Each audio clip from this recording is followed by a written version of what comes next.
What's up, everybody? Welcome back to episode 10 of Psychotic and Iconic. I want to give a big shout out to everybody that's tuned in tonight, everybody that follows, likes, subscribes all of our pages. Another shout out to Ant Saracusa. Everybody go follow him on Instagram at Just Ant. He does our intro song. And with that, we're going to get the show started. I'm going to pass it off to Kez Palante, and let's roll. It's pronounced Quez, by the way. Excuse me. I just want to correct you right now, Lonzo. All right? Well, no, that's Lonzo actually a compliment. Pauls. Hit the gunshots. That's a compliment. That's a compliment, Oh, I because you know. called it. We'll get there. Don't worry. But, I know. Hey, right on schedule tonight, guys. No tech issues. on schedule. All right? They're coming. Right? So, listen up, guys. I'm going to talk to the audience real quick. Now that we're live, and we're going to be live going forward pretty much every show. All right? That's the plan. We want you guys to interact with us live. Ask us questions. Talk your shit. Say whatever you want. We're going to try and get to whatever we can there whenever possible without disrupting the flow. So we want your input. No cat. We had great engagement last week on the first show. So that was fantastic. Thank you very much. With that said, we're going right into fantasy football. Phil, hit it. Oh, shit. Regular.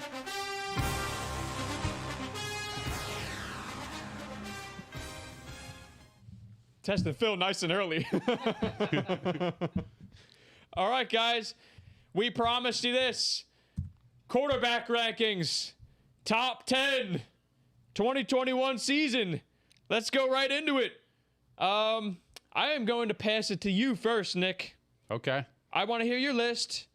I think that we should go through it we'll do each of our lists first, and then we can talk reasoning afterwards. Sound good? Sounds good. Everybody like it? Yeah, let's go. Listen up, audience. All right, so starting with number 10, I got Lamar Jackson. Probably a surprise to a lot of the audience. 9, I have Justin Herbert. 8, Ryan Tannehill.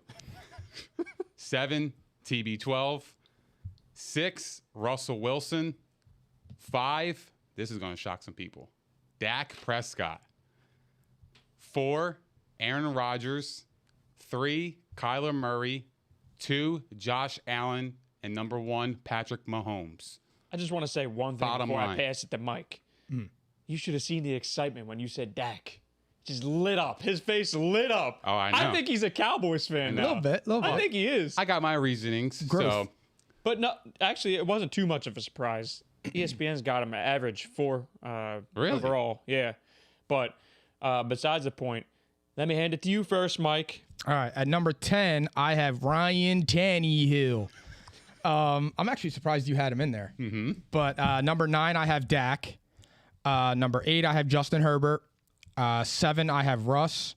6, I have Lamar Jackson. 5, I have Tom Brady, the GOAT. Number 4, I have Kyler Murray. Number 3, I have Aaron Rodgers. Number 2, I have Josh Allen. And number 1, I have Patrick Mahomes. wow, so we agreed on Mahomes being number 1. Yeah. I'm surprised. You're smart, guys. That's all. That's all it is. You're smart guys. I agree. Thank you, Mike. Mike, I appreciate that. Mike, you had Dak pretty low for being his biggest fan. I actually, in my reasoning here, I was say- surprised by that, too. I'm not going to lie. I'm not going to lie. I was surprised. Number 9? Yeah. Yo, Pops He says... could be too low. He could be too low, but... Pops says... Papa Pasillo. Dak Prescott, you're nuts.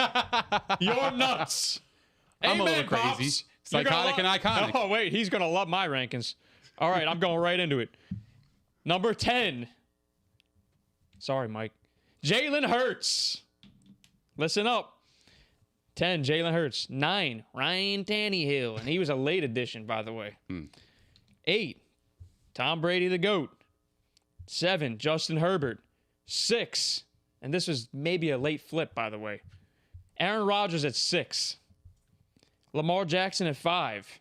Russell Wilson at 4. Kyler Murray at 3. Josh Allen 2. Patrick Mahomes, the best player in the NFL, number 1. Please stop over there. The obvious. Please stop. He's not the best player in the NFL. And now we got to break it down. I'm not even going Goat. to. I'm not listening to you. The GOAT. He might be the best ever, Nick, but he's not the best in the NFL right now. We'll see. 8's coming. So where do we want to start? I think that you guys... Whoa, did you notice one thing? I'm going to point out one thing on my list that maybe you didn't catch. I did not have Dak Prescott in my top 10. Yeah, it's shot out. Well, you had him 8. I was surprised. I thought 9. for real you were 9. 9. I thought for real you'd have him 3. I swear to God. I had him 5, but I have a reason. On average, he's going about 4. Okay. My reason is this: health is wealth, guys, and my rankings can always change in a few weeks. Right now, I am a little nervous about the shoulder, and if he's going to miss games, he's not going to finish in the top 10. Simple as that. And otherwise, like if he was healthy, it would be different. I'd have him around the probably 6 or 7 range. I feel like that would be a comfortable spot for him. Same reason why I didn't put like Carson Wentz 10th, which I thought of prior to the injury, but we don't know if he's going to be back week 1. So this list could change. We'll see. Like maybe if we hear some updates in a few weeks, we can tweak it a little bit, you know? But for now, if you're missing time, you're going to have a hard time catching up to guys that will play or guys that get the rushing stats. So there's that. Fair? Fair. So I had Lamar Jackson 10th, and here's my reason. Who the fuck is he throwing the ball to? Who's he throwing the ball to? Mark Andrews? Cool. If I'm a defensive coordinator, I'm doubling the tight end, and I'm stacking the box and saying, good luck, sir. Who you going to throw to? Who you going to throw to? Marquise Brown's hurt. And Rashad Bateman. Yeah, he's hurt. So who's he got? Sammy Watkins? Give me a fucking break. Shout out Mark. Shout out Mark. Give me a break here, okay? So last year he finished 10th overall, right? He had 1,000 yards rushing with 7 rushing touchdowns, and his passing yards was 2,726 TDs. Which was a big drop-off, by the way. Sure. So without these weapons, where is his production coming from? The run? I mean, 1,000 yards for a quarterback is a lot. So I don't know where he's going to be in the top 5. I don't see that. I'm going to start off with my one. I know everybody's so shocked that I had him low. Mike, hold that thought while we're still on Lamar. Okay, go ahead. And do you want to add anything on Lamar real quick? No, I mean, to me, he's just the identity of the Ravens, and they go as he goes. I mean, I still think he's like that typical fear striker that when you play him in fantasy, you know that he could single-handedly win the game for you. That's why I have him at number 6. I know he finished 10 last year. I have that noted down as well. But great point, though, that he brought up is like, who is he throwing to besides Sammy Watkins at this point? But I mean, it's Lamar Jackson, and he's a fantasy player. Like he's like a Michael Vick type of fantasy player. He finds points. He finds points. I don't disagree with that. Look, my thought is this: it can't get any worse than last year, and he finished. You said 10th, right? Yeah, I'm pretty sure. Yeah, so 10th. He finished 10th, and it can't get any worse. He definitely declined last year. He kind of found his way a little bit towards the end of the season, but he had a rough year overall, and he still finished 10th. Still had 1,000 yards rushing. Still had 7 rushing touchdowns. That shit matters. That's 6 points versus 4. Standard scoring, right? Well, that's great. But if teams stack the box and double your tight end, what are you going to do? Well, I think Marquise Brown will be back.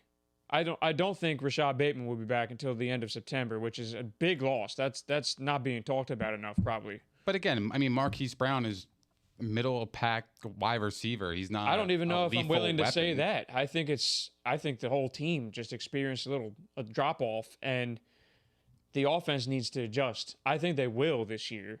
I expect more passing volume, not MVP level for him, but like 3,000 yards minimum. He's at 2,700 last year. I mean, come on. Like, I think that he'll definitely experience a boost. He probably should be better this year. So that's why, like, I expect him to be a little bit higher. Also, they lost Orlando Brown to a trade with the Chiefs. So this is also true, and that could be a difference maker. Absolutely, I think so. One of the best tackles in the league.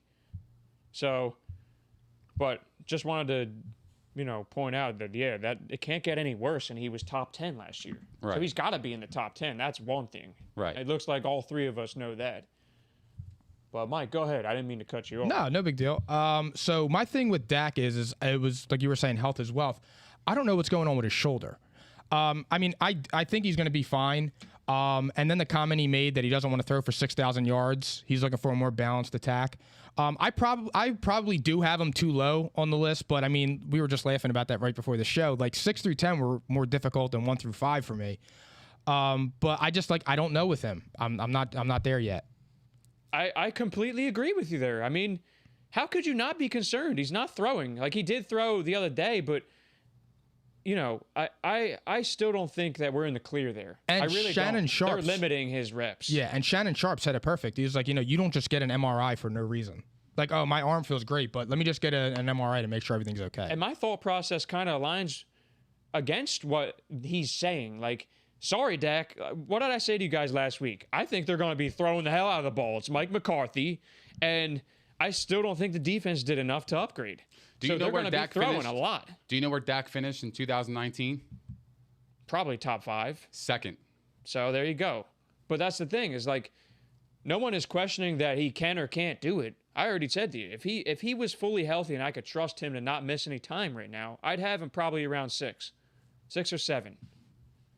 So make no mistake, like, I'm not throwing shade because the Cowboys are the Cowboys. No bias here, no bias.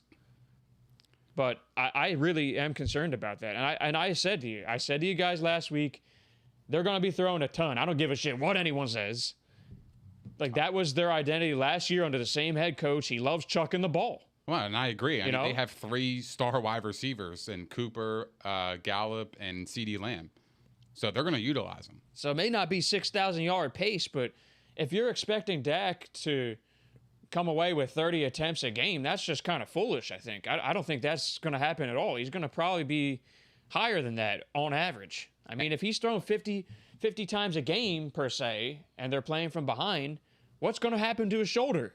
Now, that's in live action. That's not little warm-up throws on the sideline or that bullshit before a game, you know? If his arm's uncomfortable now, imagine when he's making throws in games and getting hit. But teams aren't going to be able to stack the box. They have they have 3 great wide receivers. They have a running game. They're going to have to respect, you know, the outside. Do you think Tyron Smith's going to be healthy at left tackle all year? Because I don't. He hasn't been for 5 straight years. Well, we'll see. But my thing is, he can scramble. He has the ability to get outside the pocket and make some plays with his feet. So I think he can get some rushing yards and some possible touchdowns. Well, sure. I mean, no discounting that either. It's just simply the fact that he's going to be getting hit and having to throw the ball. You know, not 15 throws during a game, before a game. I just think his situation versus Lamar Jackson is just a little bit different for me, you know, because they actually have weapons where the Ravens are mediocre. Yeah, now it's a little. I thought the Ravens would be better there this year, but now the Bateman thing kind of throws me for a loop. So, yeah. And he was a rookie anyway, so how much impact would he have had?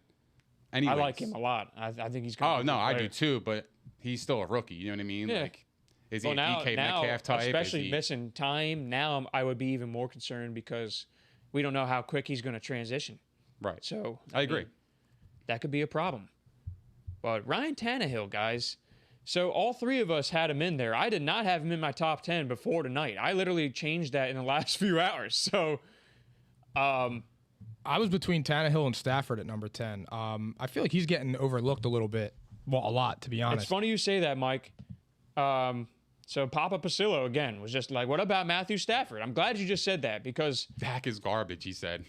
Damn, I got to check this. Because I'm glad he said that because Stafford was like originally in my top 10 and I moved him for Tannehill. But continue what you were saying. Yeah, I think he's going to have a really strong season with Julio and AJ now and then Derrick Henry in the backfield. I mean, he has weapons all over the field.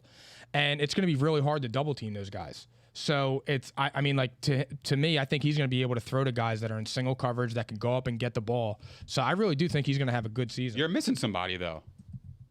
Ferkser. I was going to, I know, my bad.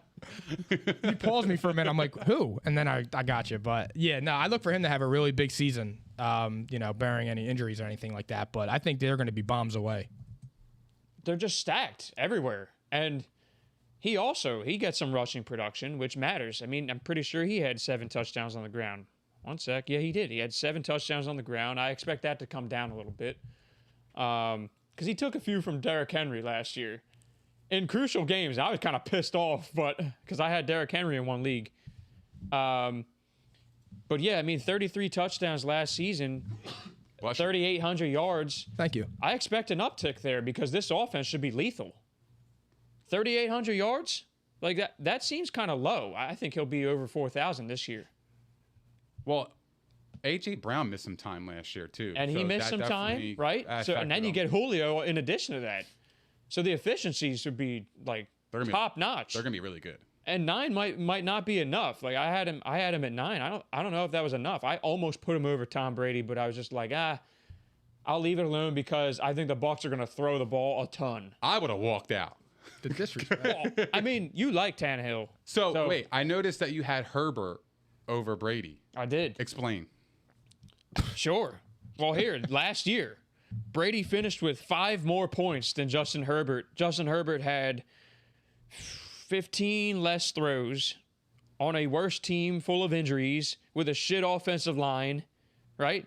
Yeah, you drink your drink. 5 points we're talking about, Nick. 5.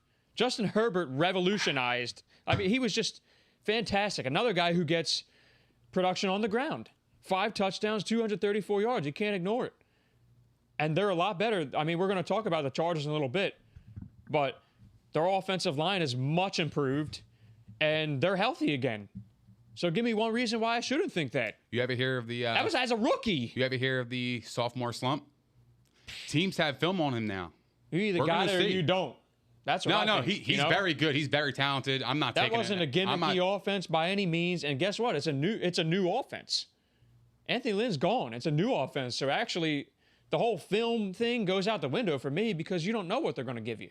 We'll see. Right? But did you think of that? Brady, second year with the Bucs, the same offense. I had him in there. I see fireworks. I had him fireworks is going to explode. Mike's got him Fire top the 5. fucking cannons. It's coming, guys. Mike's got him top 5. Mike's the only one who's got him top 5 here. Top 5, no doubt. He's on the best offensive in the league. They're healthy. AB is back. I'm enamored with him this year. I know he finished. Right. I know he finished 8th last year, but I mean, I think he's going to be unbelievable this season. I really do. I'm telling you. It's just his rushing is just what kills his overall fantasy stock. That's it. That's it. He wants to get faster. Quick thing, guys. Brian Dietz comments, the Chargers don't have a tight end. Dietz, they added Jared Cook this year. He should be enough as a receiving threat and a red zone option. So, fair point, though. Hunter Henry was very good, but also he missed a lot of time. So they're always hurt. Well, Jared Cook needs to hold on to the football. For sure. I mean, he's had the same issues he's had since coming into the league, but at least like now he can get open, whereas opposed he was just like relying on his athletic ability, and he's a little more polished now. He can play.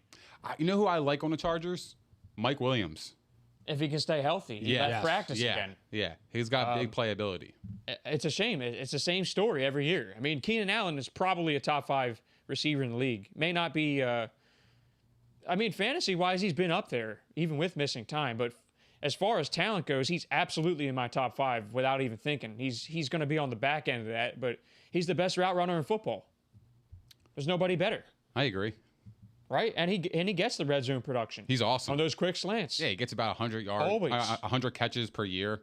So, I mean, yeah, I'm going to definitely love him in fantasy this year, and we'll talk about that too. That's probably 2 weeks away, I would say. But, yeah, so I wanted to touch on that real quick. That was a good point by Dietz.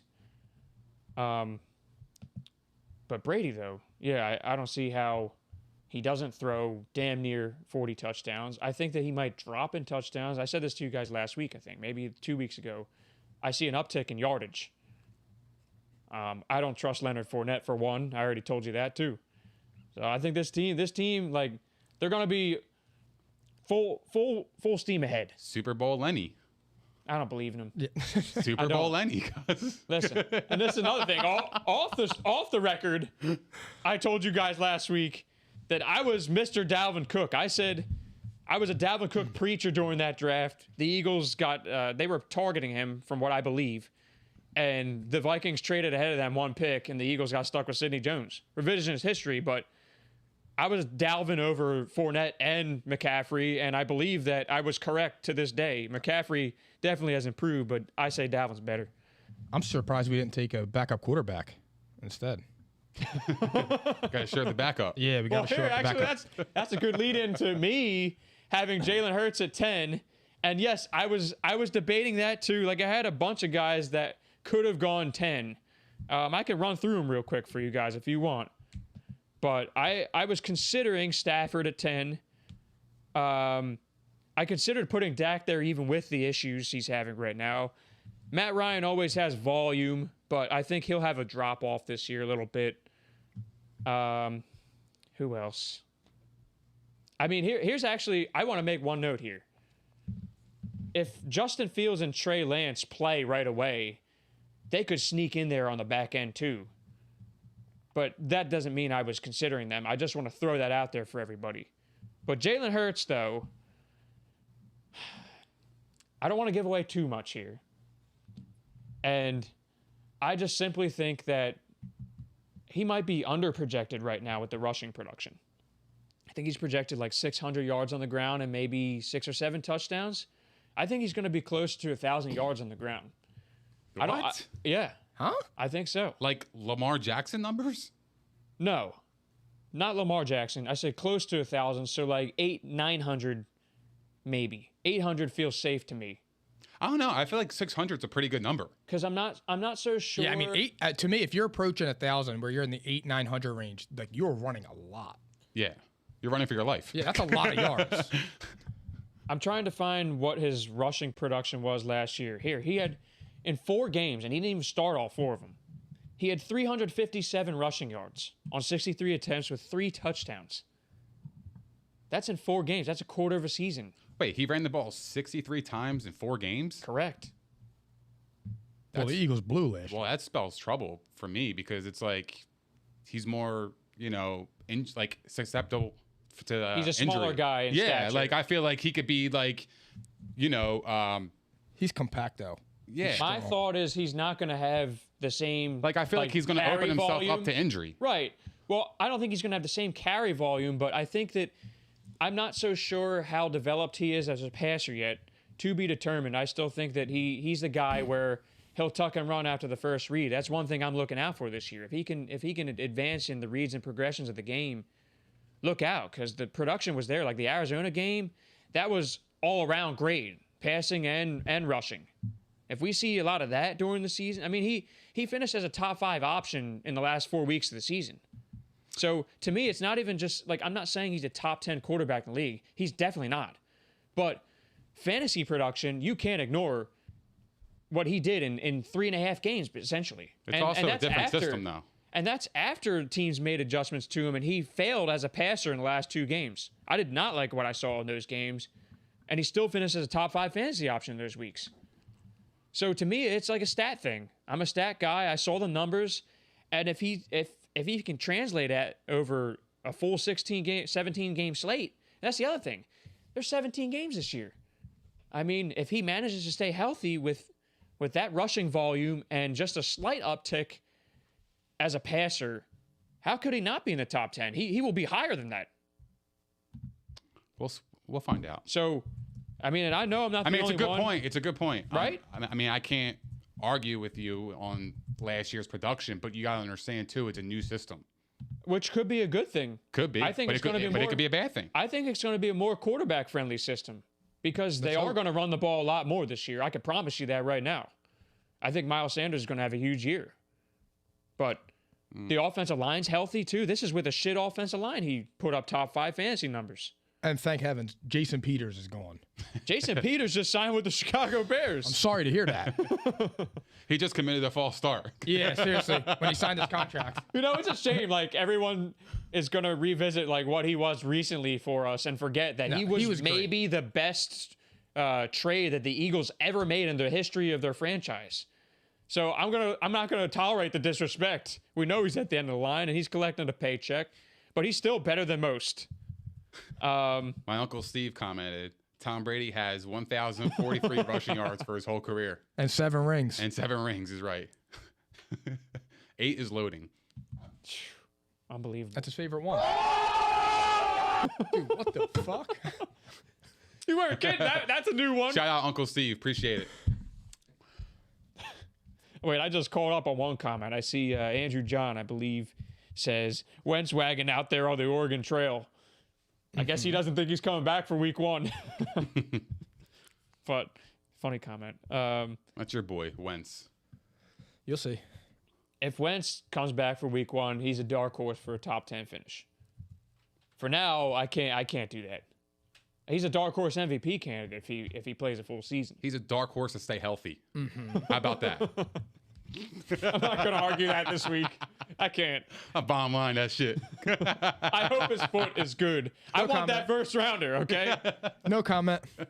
That first rounder, literally, if we don't get it, oh, you don't want to see me. You don't. What else stood out to you guys, though? Anything else? No. We're about 25 minutes in. Fans, P&I fans, if you got any questions, throw it our way before we move on. Yeah, shoot them on over. No crickets, all right? Let's move on. If they come in, they come in. I mean, you guys got nothing else to add? Any fantasy questions, we'll be happy to answer. Yeah, especially Tyler. I know you're not that good at fantasy. We're all available to give you some education. I want to point out another thing, actually. Now it just caught my eye. Kyler Murray, despite being pretty ineffective towards the end of the year, finished 3rd last year in fantasy points. He had 11 rushing touchdowns to lead the NFL. And his receiving core got better. He did get A.J. Green. Even if it's the corpse of A.J. Green, he can still play when he's on the field. And from what I heard, he's healthy. So you got that extra weapon, and I expect further development from him. He was about 30 yards short of 4,000 yards passing. So I think he should be better too. Like, I think this is a guy who could challenge number 1 if he is effective all year. Well, but I shouldn't even say that. I think Mahomes is just clearly in his own tier. Well, my thing with him is his division's very tough. When you have the Rams, Chargers, and Chiefs in your division, like he finished 2nd last year, so I have him a notch below just because of the divisional factor. But that could transfer to more passing yards too. It could if they play catch up. Yeah, right. Exactly. So garbage time. We love that in fantasy. Right. We love it. Right. We'll see. But the other thing, I guess, I'll just throw this out there. It's highly unlikely that Deshaun Watson plays. Highly unlikely. I don't think it's going to play out favorably for him. I don't think he'll ever play again. I'm not going to go that far right now, but I just know, like, you know, sometimes in previous history with the league, they let guys play while their legal situation was sorted out. I don't think it's going that direction. I think he'll be on the commissioner exempt list pretty soon, regardless of outcome. But if he did, let's just say, like, craziest scenario, he does wind up playing this year. He should wind up being in the top 10.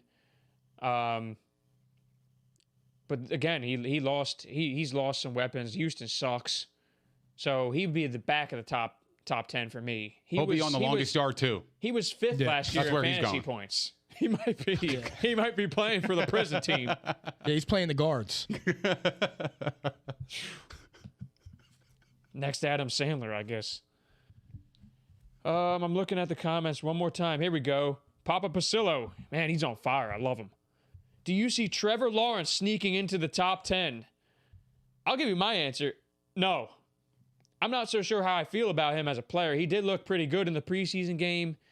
I don't think they have enough there. And I think he's going to have some growing pains this year, personally. I'm not so sure he's the best in the class right now either. I'm not. But he is going to play right away. So. Yeah, I'm not. He's not my top 10. But that's the last question I see. So, guys, I'm gonna push us along here. Phil, you want to hit some music for me again? Let's do this. Oh shit. Well then.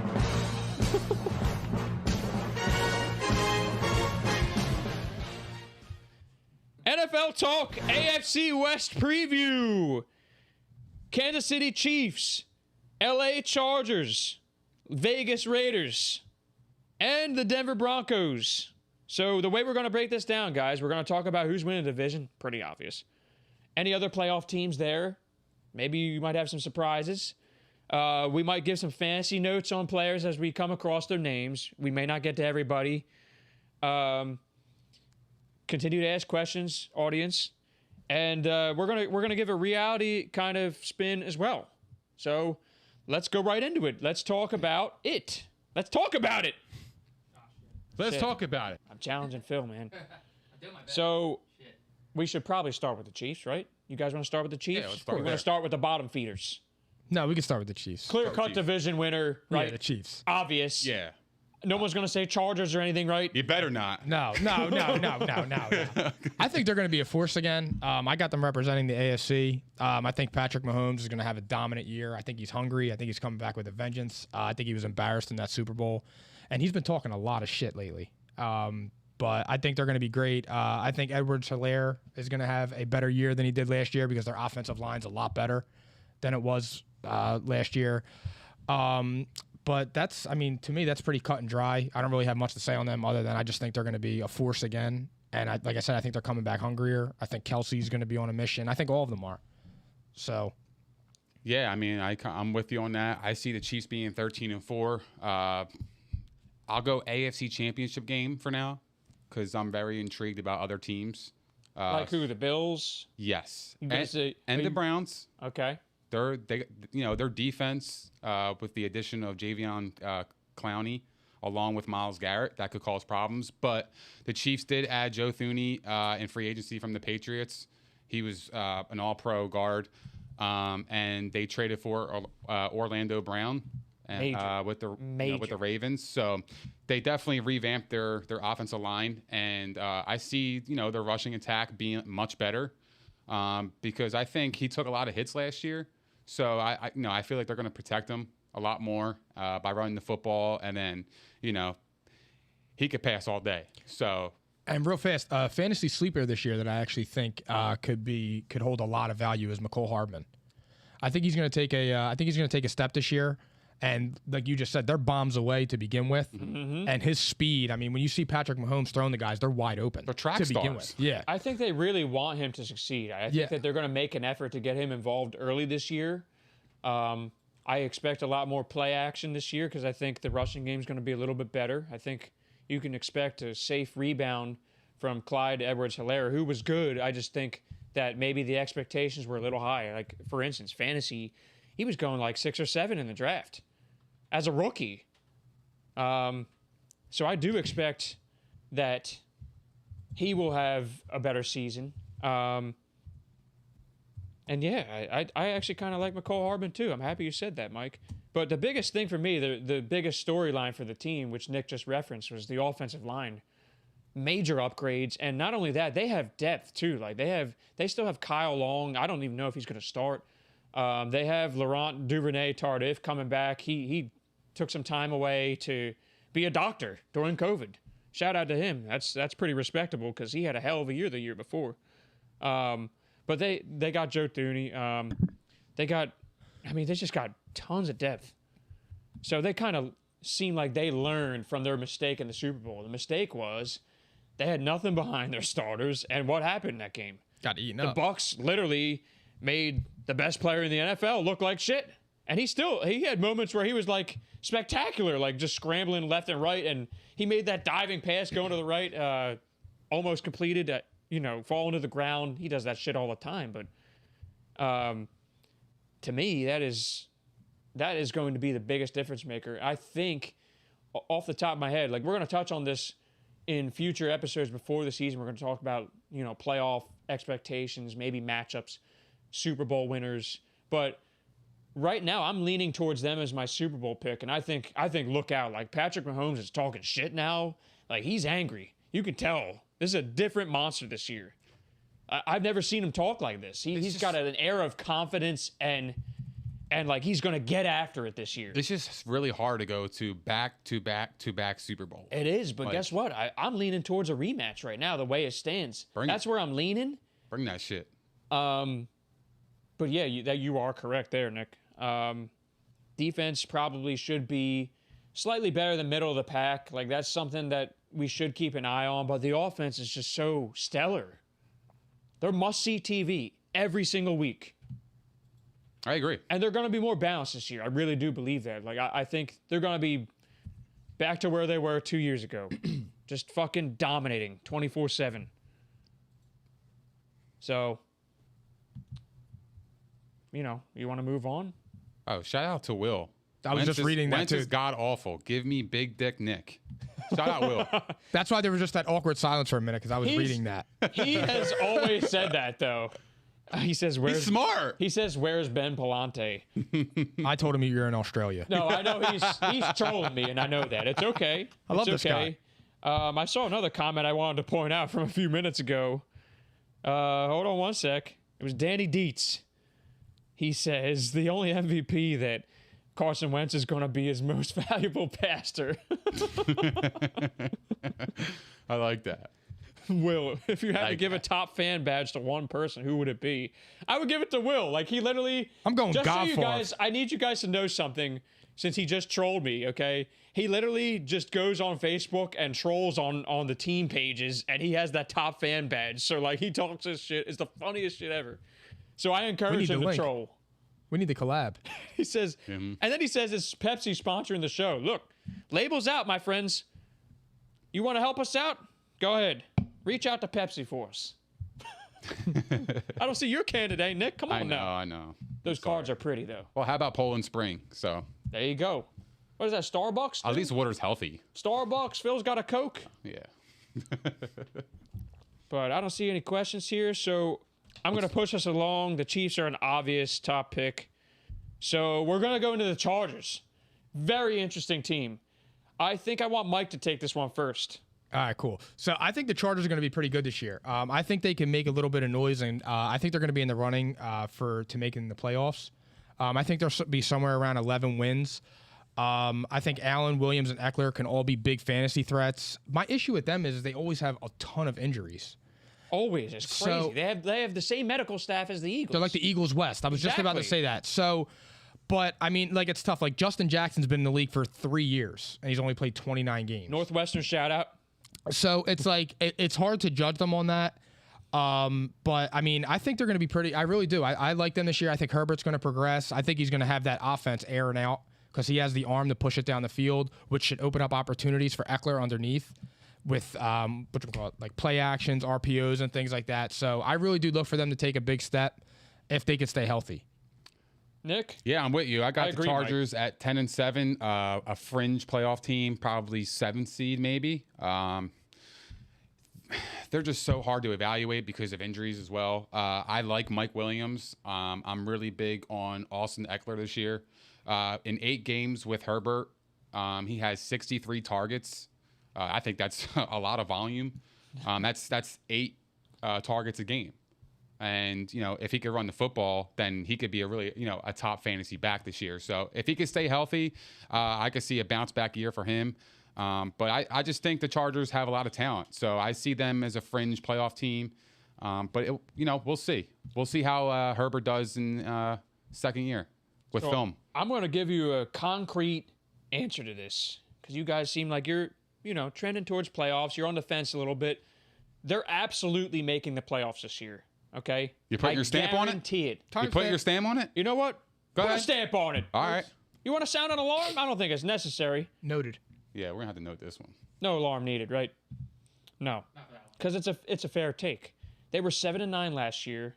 With all the issues that they had, they were 7-9 last year. The whole Tyrod Taylor saga. They were late getting to Herbert. I can only imagine what would have happened if he started the season. And he honestly shocked me. I was maybe a little down on him and his pro prospects. Honestly, he turned me. I'm a major believer. Major. These comments coming. He's probably making the Dolphins sick to their stomach too. Oh yeah. If the Dolphins had Justin Herbert, they're a scary playoff team because they have everything else. Facts. 100%. But guess what? I think the Chargers, like Nick said, they've been loaded with talent. The problem has been that they can't seem to get healthy. It's the weirdest thing. They are literally the Eagles of the West. I'm going to point out one thing. They ended the game on the end of the season last year on a 4-game win streak. I think they carry the momentum right over. I did not look at the schedule very closely. I'm not going to offer you a record. I think that they'll probably be the first wild card seed. I really believe in the talent. I think if Derwin James comes back healthy, which he is right now, he's probably the best safety in football. I feel very comfortable saying that. Like game-changing kind of player. Game-changing. Joey Bosa also always misses some time. Game changer. Maybe the best defensive end. He's right up there, okay? Biggest thing, though, biggest storyline for me, it's the same as the Chiefs. Revamped offensive line. Their offensive line has been trashed for the last few years. They drafted Rashawn Slater, Northwestern shout out. I actually think that he's better than Penei Sewell. He's a little more on. He's smaller than him, but I think he's a better player. Across the line, though, they made upgrades. I was trying to bring it up just so I could tell you guys. Let me see here. I don't know if I'm going to be able to get it in time. You want to pass some time for me? So on Any other players? Any other players on the I actually have a Chargers? question for the audience. Who do you guys like better in fantasy? Clyde Edwards-Helaire or Austin Eckler? Ooh, that's a good question. I want to see the comments. And I just argued with somebody about Austin Eckler literally yesterday. you could also throw Antonio Gibson in there too. I want to stay in division. Oh, okay, I got you. Yeah. I got you. I was gonna say because I would put him right around those players because I think he's gonna be awesome. Chargers got Brian Bulaga at right tackle. They signed Corey Linsley, longtime center for pissed. So right there, the bookend tackles, if Bulaga can stay healthy, bookend tackles, and you got a center who, in theory, should really help Justin Herbert too, as far as the development goes, making the, pre-snap calls at the line, being able to read the defensive front.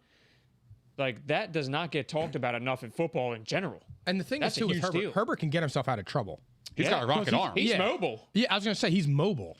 Yeah. So even if the protection breaks down, he can still get outside the pocket and swing it. So it's nothing like I just think like he's not that he's flawless. I don't want to use that word, but he's like a perfect fantasy quarterback because he does everything.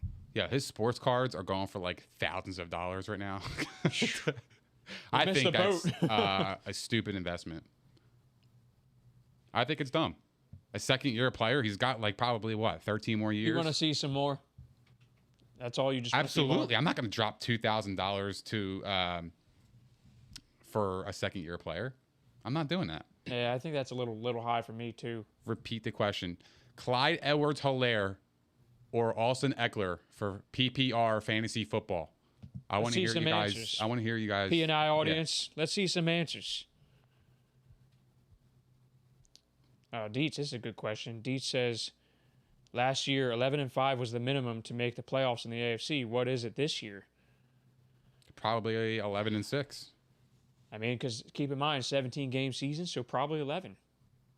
Again. Like 12-5 just seems too high. Just I was to gonna make say the playoffs. So You might have gotta a be 12. weird. You might have a 12-5 team that misses the playoffs. Could you that would be potentially? brutal? Oh my God. I mean, I don't think that's going to happen. Nah. I'll That's a long I'll bring up the shot. standings real quick. That's a long Yeah, shot. I don't see that happening right now. Just looking at it right away, because the Steelers, I can bet you the house that they're not going 12-4. They went 12-4 last year. Who? Fuck out of here. Who? Pittsburgh Steelers. Oh, they stink. Fuck out of here. Yeah, they stink. Fucking 12-4. Sorry, and broads. I'm down on the Dolphins because of Tua. I don't think they're getting 10 wins again. Because half of those, 6 of them came from Ryan Fitzpatrick. Yeah. So they're taking a step back. Ravens and Browns, that should be interesting. I'm going to save that, but they're both making the playoffs. Colts should make it. Titans, Chiefs, and it's interesting. I just saw that Papa Pasillo comments again. He says, "What about the Raiders?" The who?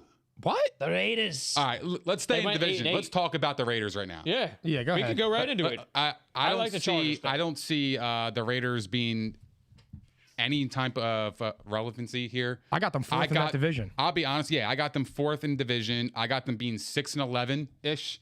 I think Derek Carr, this is his last year being the quarterback for the Raiders. I think they're going to realize, shit, we're in division with Pat Mahomes, Herbert, and possibly Aaron Rodgers next year. So they're going to need a franchise quarterback. Derek Carr doesn't do it for me at all.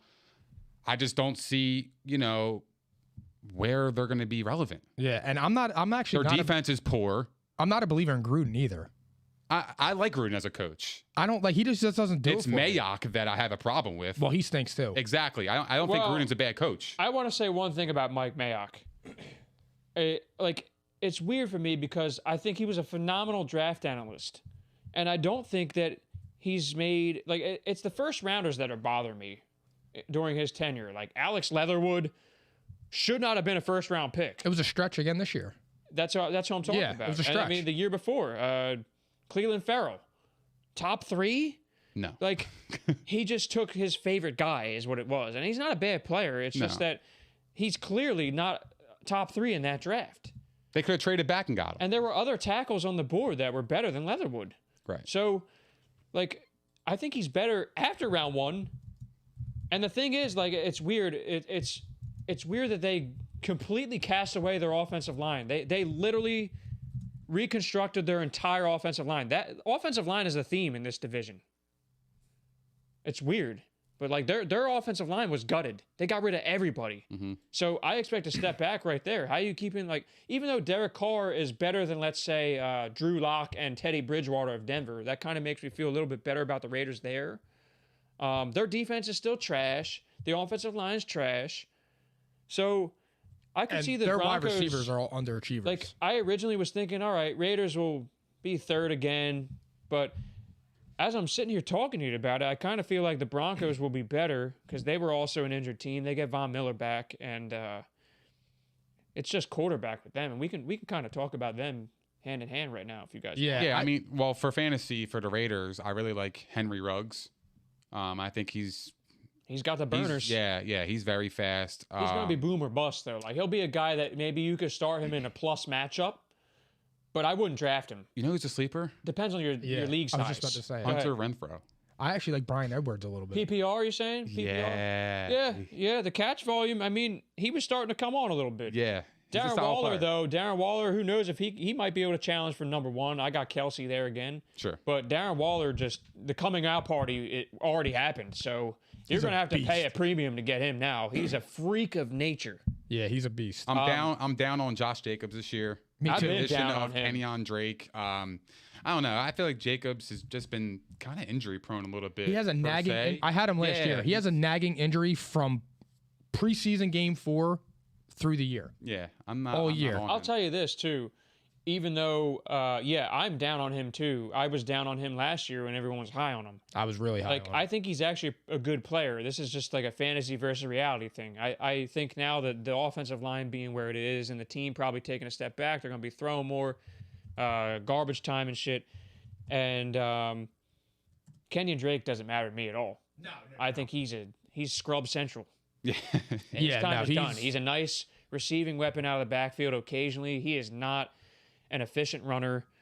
I think we learned that now, and I'm happy. I didn't that even this remember they happened. had him until yesterday when I Yo, googled something. People were drafting him 2nd round last year. Are you crazy? I know. What are you smoking? I know. Sour. Yeah. Soon come. But I think I wanted to mention this.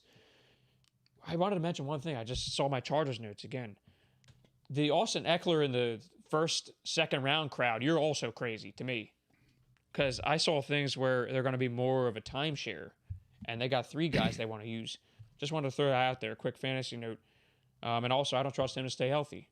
But he catches a ton of passes. So, and he's a good player. Nothing against him. Just wanted to revisit that. But let's transition to the Broncos a little bit more, though. And by the way, Derek Carr is not draftable. Pretty obvious. No. Pretty obvious. Yeah, totally agree. He's going to be on the waiver wire all year. The they're Broncos trash. quarterback situation, we don't even know who's going to be starting. I'm hearing Drew Lock is winning the job, which caught me off guard a little. I think they wanted to motivate him. That's why they brought Teddy in. They wanted to push him and see if they could get one last, hurrah from him, see if he's got something. They like him for some reason. I like I'm Locke out. a little bit. I do too. He's got swag. He's got a nice arm. He's a gamer. He's just inconsistent. Yeah. That's He's his a problem. gamer, but he can't. Guys, he don't do it for me. He's done. He's not a starting quarterback. He's a good backup. Well, he's got weapons this year with Jerry Judy, Yeah, weapons. I like Handler, Judy and this Sutton year. coming back. Yeah, I like Judy Yo, this All of year. a sudden, I like Judy late round. I like Judy. I think they have 4 good wide receivers. They Yeah. do. I mean, And Noah KJ Fant. Hamler is Yeah. probably a spot start kind of guy if he can stay on the field. And Noah Fant, I'm actually a big fan of too. No offense. Yeah, I like him a lot. I always call him Noah Fant. I don't know love why. him. I know he was a beast. I love He is a him. beast. I'm sorry. I think that they didn't go to him enough, if anything, but he was fighting an ankle injury the whole year. Probably should have just gotten surgery. So that was an issue. And Jerry Judy was hurt too. So yeah, I mean, Cortland Sutton was hurt, torn ACL. I think he's probably going to get overdrafted this year. I love him as a player. I just think that you got to give him some time to get back in the swing, and also I just don't trust the quarterback situation. So where do you see Denver? I see them at 8 and 9. 8 feels generous for me. Like I just don't like the quarterback room. I don't. I think if they won 8 games, that would be like a pretty successful season. It would be a hell of a season. I think the defense will experience like they were already a pretty good defense. Like they were just a quarterback away from being a pretty solid team, like playoff ready. They're kind of like where the 49ers were when Jimmy G went down. Oh, you just need a quarterback and everyone returned to health. They're like kind of same thing. They have a playoff ready defense, and you're getting Von Miller back. Yeah, I hope Drew Lock does have a good year though. I'm really rooting for him because I do like him. I would have liked to see Aaron Rodgers go there when we were talking about that. I thought it was a great fit. Patrick Surtain looks like he's going to be a top-notch corner in this league. Thank God he didn't that go pick to 6 Dallas, was dude. nasty. Love him, and I mean nasty. That was like a veteran instinct right there. And they got Simmons at safety. He's a stud. He doesn't get talked about at all. Must be the name. Must be. I should have just called him by his first. See, it's just tough to play Denver in Denver. You know what I mean? So I feel like they have actual real home field advantage. You got Bradley Chubb. Bradley Chubb had a pretty good year last year without Von Miller. Right. I mean, they got pieces there. I see them 500. Yeah, I can see it. I just think the quarterback's going to hold him back. Unless he shocks the world. Yeah. And he could. And he could because he's got all these weapons. I know. He's got a plethora trash, of weapons. Guys. Yo, I don't know. Low key though. Here, say what you're gonna say. I see Jerry Jeudy having a pretty nice year. I know. I really like him. I like his speed a lot. I think separation is key. Absolutely. He knows how to run a route, guys. Yeah. Like and he kind Drew of Lock reminds me of. He has the same trajectory as Calvin Ridley. Like first year, little iffy, but once they figure it out, the key of the game as a wide receiver is separation. And if you know how to do it, you know how to do it. Period. Like that's the reason why people believe in Devontae Smith. Like they're worried, oh, he's going to get jammed at the line. Well, what are you going to do if you can't touch him? Because that's the thing. He's got the moves. He's got the quick feet. Quick feet, eat. Chad Johnson. Let me ask you, Mike. Yeah? Do you think Drew Lock starts all year? No. I mean, yeah, I do. Because I don't. He'll get hurt. Unless he's really, really bad. But if he's middle of the pack, I don't see them benching him for Teddy Bridgewater because I don't think that Bridgewater can't push the ball down the field. And Drew Lock threw that 75-yard bomb to KJ Hamler and dropped it right in a bucket. It was beautiful. So I mean, you see plays like that, and it looks like okay, if he could just, I know it's a lot easier said than done, but if he could just do things like that once a game, it would be. He'll keep his job. Yeah, it could unlock them. Well, low key though, I think another reason besides just pushing Drew Lock, I think they brought in Teddy because they can remain competitive there. And maybe shoot for that second wild card because of the things we said. They have pieces, but they just don't have a quarterback. And the offensive line is middle of the pack. They're not terrible. But I'll say this, though. I want to point out one fantasy situation that is interesting to me because Melvin Gordon's a volume guy, and he's probably an underrated running back in general for the length of his career. He's probably on a downswing now. He gets a lot of touches. He gets hurt. He gets the goal line carries. He's taking hits. He'll still be a draftable kind of guy, probably 3rd, 4th round most leagues. But keep an eye on Javonte Williams, the rookie. I'm going to throw that out there because if Gordon does miss time, I actually think they're going to probably get a pretty even timeshare as the season goes on. So keep an eye on Williams. As long as he doesn't turn into Royce Freeman 2.0. I was just going to say that. I am not buying these Denver Broncos running backs. I drafted Royce Freeman, Royce the 5'9", and he was fucking trash, man. He was garbage. I came in last place in that year. Yo, the only relevance he had, Nick Rompacillo. He was fucking garbage. I don't want nothing to do with these Denver running backs. I'm cool on that. The only relevance that guy had last year was because he was going to possibly be the emergency quarterback when they had the COVID shit in the room. What a waste. I thought he would be half decent. Oh, my God. But he was getting, oh, my God, he got drafted so high. I'm cool. Crazy. Crazy. Phillip Lindsay, man, I'm surprised they didn't bring him back. He was good for them. He's a local boy. Kind of weird, man. Kind of weird. And he went to the Texans. So that's the pits of hell in the NFL now. Well, James commented, Noah Fant would be a crazy stud if they had a quarterback. Amen. I think he's a stud already. I think he's put up pretty good numbers even without a quote-unquote quarterback.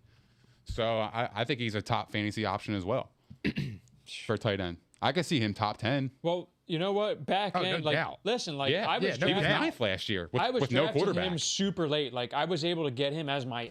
In some leagues, I had deeper benches, and I would get him as my second tight end. And I was like, because I was thinking the upside is just massive, and stay on the field, and just get thrown the ball.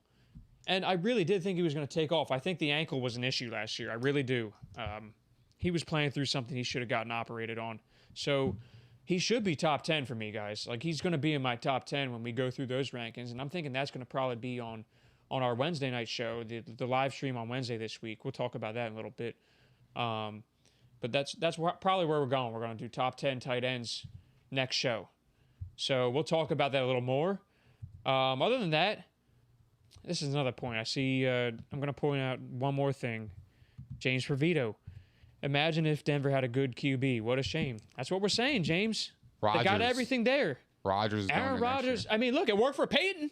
That'd It be worked. crazy. It They got would be. weapons, man. It'd be funny if they did that too. You're bailing out John Elway again Yeah.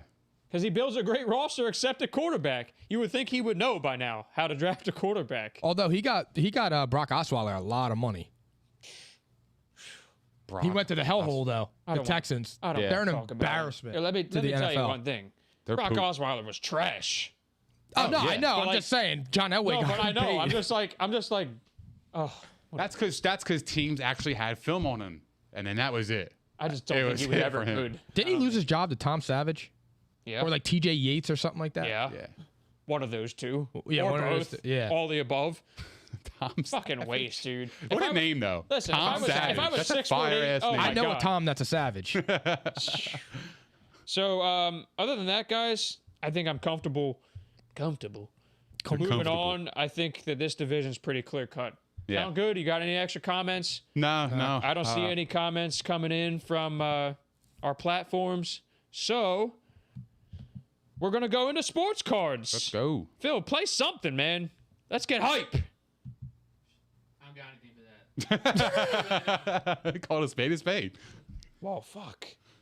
Let's do this. All right. Yeah, let's do this. Let's do this. Yo, so, oh my God, this is crazy. Like, there's just different news. This just happened. Like, we were talking about this late last night. There's always something in the card industry now that just blows your mind. It's like every week now. Every fucking week, there's a record setter. Yeah. Now, this one right here, it's kind of obvious to me. I'm Sure. not surprised, but I'm gonna announce it anyway, and I'm gonna keep that energy. Honus Wagner. No one knows who he is except for us, probably here. Our audience may know him, may know of the card. Little tiny. Look at give me that camera angle. Little. It's like this tiny. It's a little tiny card. It's a mini. I had a reprint as a kid. I don't know where it is, but little tiny card. Okay. You sound like from my like wife. the 1920s. Okay. Honus Wagner baseball card sells for $6.606 million, guys, $1 million, shattering the record for highest selling sports card of all time. Holy shit. What the fuck? There's only like 50 of them made, right? 50 Well, there's that 60 are all of documented. them. Well, 60 of them are recordedly graded, and this was kind of the best condition. Well, one of the best conditions. So I can't imagine what a 4 would sell for, because this was a 3, right? Yeah, this was an SGC 3, and SGC is not really like a big company. So like if it was a PSA 3, it would go for more money, which is crazy. Like it would probably go for like, I don't know, maybe 9 million. We got to find where those cards are. My friend has a reprint of it. That's what I was wonder. saying. Yeah, I wonder Like, if that's worth anything. I'm going to try to find this, guys. I swear, I think I know where it is. This has been killing me for years. Like, I just realized this a couple years back, and I'm like, oh, man, I got to find that and just make sure. Like, because you never know. You Like, probably what if threw was- it out. No, I definitely did not throw that one out. I threw out my Sports Illustrated for Yeah. kids cards. I did not throw that It shit was in out. that binder. It It got was in the misplaced. Okay. But this is one, like, you never know. Like, what if it was handed down from my great-grandfather or something, and I just don't fucking know. I just had the card. And I Right. did keep it in pristine condition. I'll tell you that. So, but apparently not enough for me to fucking remember where it was. Could you imagine spending $6 million on a fucking piece of cardboard? No. Like It ain't even that, cardboard. It's like literally, it's a tiny paper. sliver of fucking Yeah. paper from the 1920s. 6.6 million. It's crazy. What are we doing here? It's like every week now. We should be fucking. There's a record. We should be grabbing shovels and going to look for this shit on the beach or something with the fucking little monitors. Like, Jesus Christ. What are you looking for? Honus. Bonus.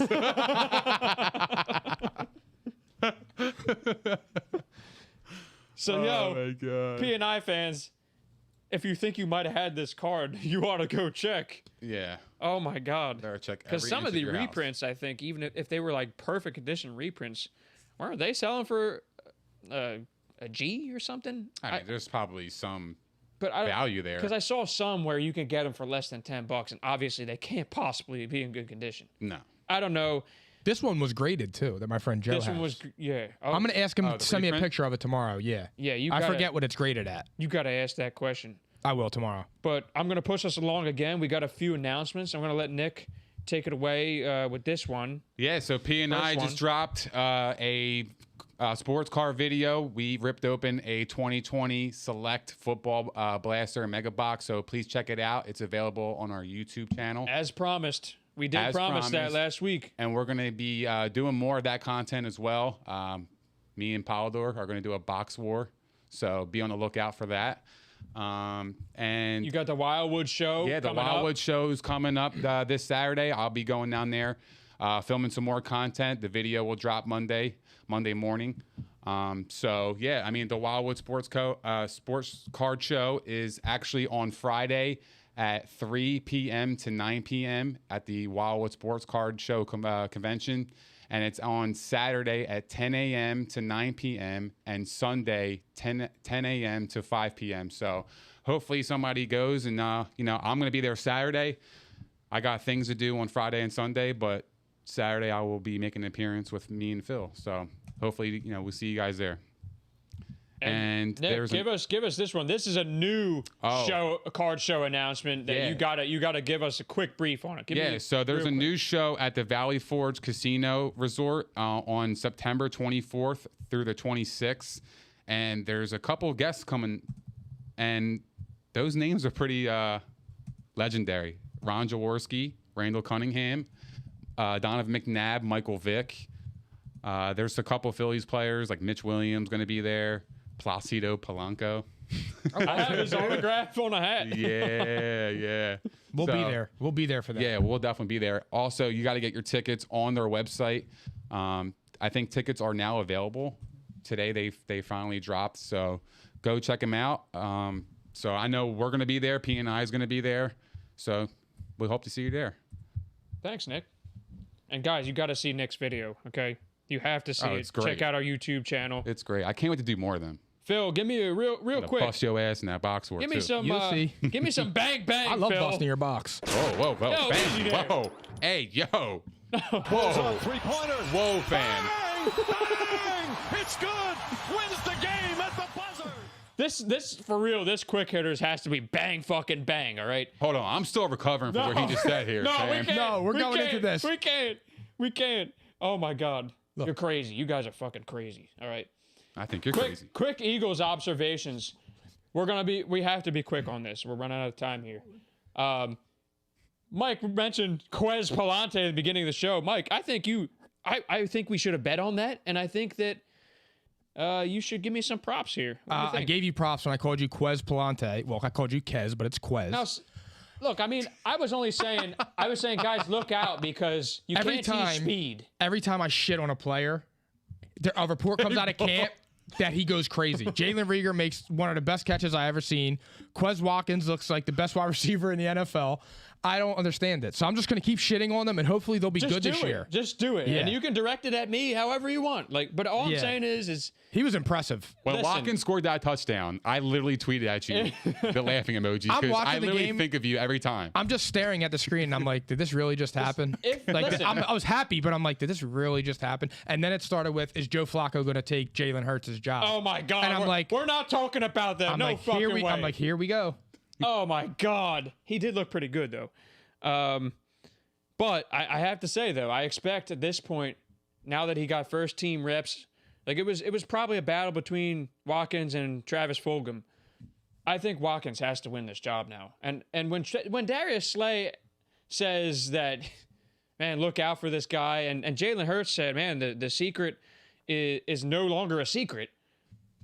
You got to pay attention. And the speed is just off the charts. He can just run past you. But the thing is I said, what was it, last week, 2 weeks? I said, Mike, look out, because apparently his route running improved, and that's something you can improve on. You can't teach speed, though. Same with Jalen Reagor. You can't teach speed.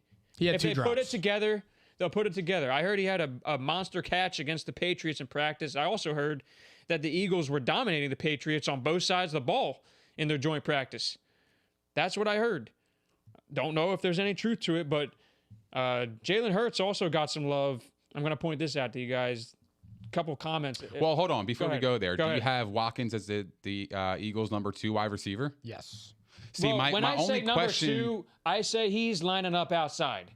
Jalen Reagor is the number 2 receiver in this offense, but I think he's going to be more of a slot guy.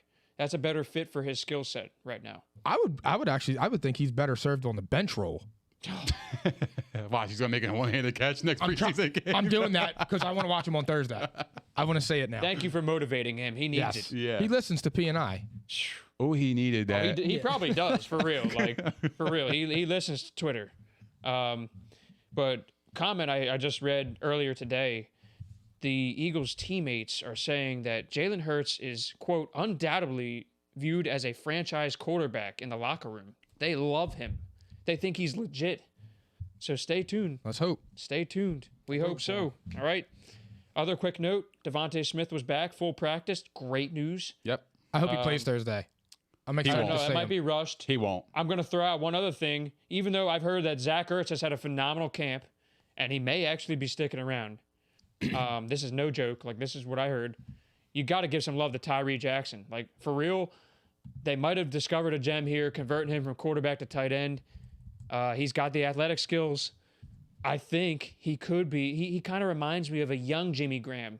So maybe it won't be this year, but next year when Ertz is not on the team, presumably. Are you Look saying out. ability-wise or just his overall Ability size? and size. Pause. I know it was coming. Yeah. Real girth. 6'8". 6'8". Real girth.